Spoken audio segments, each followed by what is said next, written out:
বাবা মা চিন্তায় মরে আমার অসুস্থতার কারণে কি হয়েছে তার। বাবা মা চিন্তায় মরে আমার অসুস্থতার কারণে কি হয়েছে তার। দিশেহারা হয়ে কুল কিনারা না দেখে সেদিন সন্ধ্যায় বাবা কবিরাজ নিয়ে এসেছে আমারই ঘরে। দিশেহারা হয়ে কুল কিনারা না দেখে সেদিন সন্ধ্যায় বাবা কবিরাজ নিয়ে এসেছে আমারই ঘরে। আমি ছিলাম বিছানায় পড়ে। কবিরাজ আমার দিকে তাকিয়ে বাবা মাকে ডেকে কয়, এই বেচারা কবেই মারা গেছে। কবিরাজ আমার দিকে তাকিয়ে বাবা মাকে ডেকে কয়, এই বেচারা কবেই মারা গেছে, সে কেন কাফন ছাড়া শুয়ে রয়।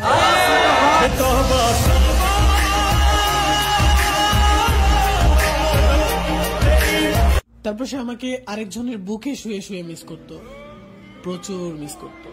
আসলে সে আমাকে অনেক ভালোবাসতো। এমন বোকা সেজেই থাকতাম।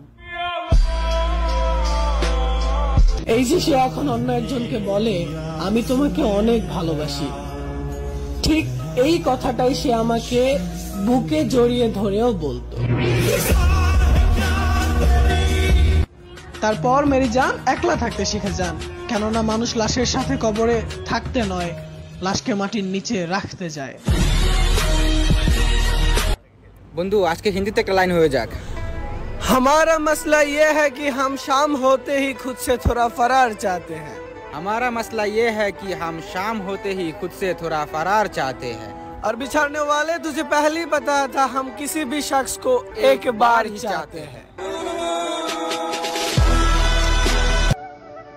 কাফন ছড়িয়ে তুমি আমার মুখটা বারবার দেখবে, কেননা লাশ হয়ে তোমার চোখের সামনে পড়ে থাকার পরেও তুমি আমার মৃত্যুটাকে বিশ্বাস করতে পারবে না।